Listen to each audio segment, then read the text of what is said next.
ನಮಸ್ಕಾರ ಎಲ್ರಿಗೂ ನನ್ನ ಚಾನಲ್ ಸ್ವಾಗತ. ಇವತ್ತು ನಾನು ಭೀಮನೇರಿ ಗುಡ್ಡಕ್ಕೆ ಹೋಗ್ತಾಯಿದ್ದೀನಿ. ಇದು ಸಿರ್ಸಿಯಿಂದ ಸುಮಾರು 30 ಕಿಲೋಮೀಟರು, ಸಿದ್ದಾಪುರದಿಂದ 40 ಮತ್ತು ಬೆಂಗಳೂರಿಂದ 450 ಕಿಲೋಮೀಟ್ರ್ ಆಗುತ್ತೆ. ಇದು ಒಳ್ಳೆ ಸನ್ಸೆಟ್ ಪಾಯಿಂಟು. ಸೊ ಯಲ್ಲಾಪುರದ ಹತ್ರ ಜೇನ್ಕಲ್ ಗುಡ್ಡ ಹೆಂಗೋ ಇದು ಸಿರ್ಸಿ ಹತ್ರ ಈ ವ್ಯೂ ಪಾಯಿಂಟು ಹಂಗೆ ತುಂಬ ಚೆನ್ನಾಗಿರುತ್ತೆ ಸನ್ಸೆಟ್ಟು ಅಥವಾ ಸೂರ್ಯಾಸ್ತ ನೋಡೋದಕ್ಕೆ. ಮತ್ತು ಬೆಳಗ್ಗೆ ಕೂಡ ತುಂಬ ಜನ ಹೋಗ್ತಾರೆ ಸನ್ರೈಸ್ ಕೂಡ ನೋಡೋದಕ್ಕೆ, ಅದು ತುಂಬ ಚೆನ್ನಾಗಿರುತ್ತೆ. ಬಟ್ ನನಗೆ ಟೈಮ್ ಸಾಲಿಲ್ಲ, ಸೊ ಅದಕ್ಕೆ ನಾನೀಗ ಬರೀ ಸನ್ಸೆಟ್ ನೋಡೋಕ್ಕೆ ಹೋಗ್ತಾಯಿದ್ದೀನಿ. ನಾನು ಬುರುಡೆ ಫಾಲ್ಸ್ ಮುಗಿಸ್ಕೊಂಡು ಈಗ ಭೀಮನೇರಿ ಗುಡ್ಡಕ್ಕೆ ಹೋಗ್ತಾಯಿದ್ದೀನಿ. ಈ ಬುರುಡೆ ಫಾಲ್ಸ್ ಬಗ್ಗೆ ಒಂದು ಸಪ್ರೇಟಾಗಿ ವೀಡಿಯೋ ಮಾಡಿದ್ದೀನಿ, ಅದು ಕೆಳಗಡೆ ಡಿಸ್ಕ್ರಿಪ್ಷನ್ ಬಾಕ್ಸಲ್ಲಿ ಹಾಕಿರ್ತೀನಿ. ಹಾಗೆ ಇಲ್ಲಿ ಮೇಲ್ಗಡೆ ಈಗ ಲಿಂಕ್ ಬರುತ್ತೆ ನೋಡಿ, ಅಲ್ಲಿ ಕ್ಲಿಕ್ ಮಾಡಿದ್ರೆ ನೀವು ಬುರುಡೆ ಫಾಲ್ಸ್ ಫುಲ್ ವೀಡಿಯೋ ನೋಡ್ಬೋದು.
ಆಲ್ಮೋಸ್ಟ್ ಭೀಮನಗುಡ್ಡ ಅಥವಾ ಭೀಮನೇರಿ ಗುಡ್ಡಕ್ಕೆ ರೀಚ್ ಆಗಿದ್ದೀನಿ. ಇಲ್ಲಿಂದ ಬರೀ ಒಂದು ಅರ್ಧ ಕಿಲೋಮೀಟರ್ ಅಂತ ತೋರಿಸ್ತಾ ಇದೆ.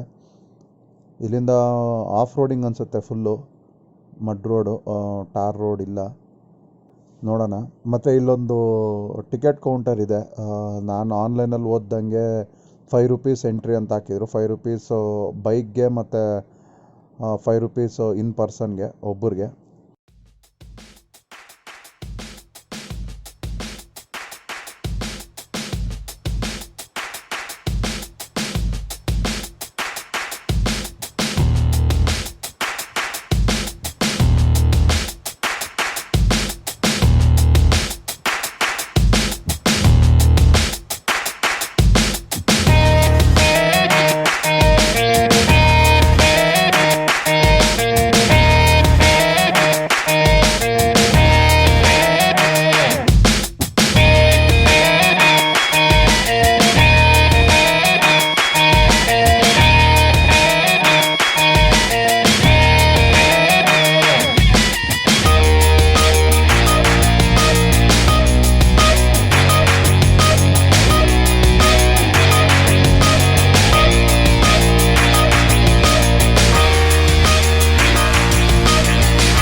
ಸೊ ಎಂಟ್ರೆನ್ಸ್ ಹತ್ರ ಬಂದು ರೀಚ್ ಆದೆ. ಬೈಕ್ ಪಾರ್ಕಿಂಗಿಗೆ 10 ರೂಪಾಯಿ ಟಿಕೆಟು ಮತ್ತು ಒಬ್ಬರಿಗೆ 5 ರೂಪಾಯಿ ಟಿಕೆಟು, ನೀವು ನೋಡ್ತಾ ಇರೋಂಗೆ. ಮತ್ತು ಇಲ್ಲಿ ಇನ್ನೊಂದೇನು ಅಂದರೆ ಗೂಗಲ್ ಮ್ಯಾಪ್ಸಲ್ಲಿ ಟೈಮಿಂಗ್ಸ್ ಬಂದು 5 ಗಂಟೆಯಿಂದ ಸಂಜೆ 7:30 ತನಕ ಅಂತ ಹಾಕಿದ್ದಾರೆ. ಬಟ್ ಆ್ಯಕ್ಚುಲಿ ಇದು ಸಂಜೆ 6 ಗಂಟೆಗೆಲ್ಲ ಕ್ಲೋಸ್ ಆಗಿಬಿಡುತ್ತೆ. ಸೊ ನೀವು ಅಟ್ಲೀಸ್ಟ್ ಒಂದು 5 ಗಂಟೆಗೆ ಬಂದರೆ ಸನ್ಸೆಟ್ನ ನೋಡ್ಬೋದು. ನೀವೇನಾದರೂ 5:45, 6 ಗಂಟೆಗೆ ಬಂದರೆ ಕ್ಲೋಸ್ ಮಾಡಿಬಿಟ್ಟಿರ್ತಾರೆ, ಆಮೇಲೆ ಹೋಗೋಕ್ಕಾಗಲ್ಲ. ಸೊ ಅದೊಂದು ಜ್ಞಾಪಕ ಇಟ್ಕೊಂಡಿರಿ ಇಲ್ಲಿ ಬರೋಕ್ಕಿಂತ ಮುಂಚೆ. ಮತ್ತು ರಸ್ತೆ ಫುಲ್ಲು ಹೀಗೆ ಇದೆಯಂತೆ ಪಾರ್ಕಿಂಗ್ ಲಾಟ್ ತನಕ. ಸೊ ಆಫ್ ರೋಡಿಂಗ್ ಮಾಡೋರ್ಗೆ ಒಳ್ಳೆ ಮಜಾ ಬರುತ್ತೆ ಇಲ್ಲಿ. ಕಾರು ಎಲ್ಲ ಹೋಗುತ್ತೆ, ಕಾರ್ ಕೂಡ ಆರಾಮಾಗಿ ಹೋಗುತ್ತೆ. ಅಲ್ಲಿ ಇಲ್ಲಿ ಸ್ಕಿಡ್ ಆಗ್ಬೋದು, ಹುಷಾರಾಗಿ ನೋಡ್ಕೊಂಡು ಓಡಿಸ್ಬೇಕು. ಮಳೆಗಾಲದಲ್ಲಿ ತುಂಬ ಕಷ್ಟ ಆಗ್ಬೋದು, ಇಲ್ಲಿ ತುಂಬ ಸ್ಕಿಡ್ ಆಗ್ಬೋದು. ಸೊ ಹುಷಾರಾಗಿ ನೋಡ್ಕೊಂಡು ಓಡಿಸ್ಬೇಕಾಗುತ್ತೆ.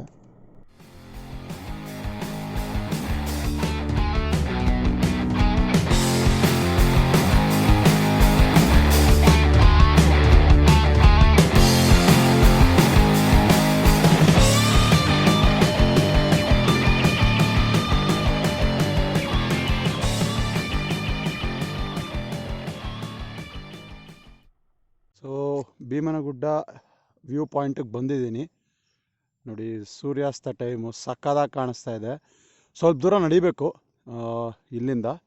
ಸೊ ಇದೇ ದಾರಿ. ಆ್ಯಕ್ಚುಲಿ ಉಂಚಳ್ಳಿ ಫಾಲ್ಸ್ಗೆ ಹೋಗ್ಬೇಕಾಯ್ತು. ಉಂಚಳ್ಳಿ ಫಾಲ್ಸ್ ಆಲ್ರೆಡಿ ಒಂದು 3 ವರ್ಷದ ಹಿಂದೆ ನೋಡಿದ್ದೆ, but Bhimanagudda area view point ನೋಡಿರಲಿಲ್ಲ. ಸೊ ಅದಕ್ಕೋಸ್ಕರ Unchalli falls on the way ಇತ್ತು. ಒಂದು 5 ಕಿಲೋಮೀಟ್ರ್ ಒಳಗಡೆ ಹೋಗಿದ್ರೆ ಉಂಚಳ್ಳಿ ಫಾಲ್ಸ್ಗೆ ಹೋಗ್ತಾ ಇದ್ದೆ, ಬಟ್ ಇಲ್ಲಿ 6 ಗಂಟೆ ಕ್ಲೋಸು ಅಂತ ಗೊತ್ತಿತ್ತು. ಸೊ ಅದಕ್ಕೆ ಉಂಚಳ್ಳಿ ಫಾಲ್ಸ್ನ ಬಿಟ್ಬಿಟ್ಟು ಬಂದೆ.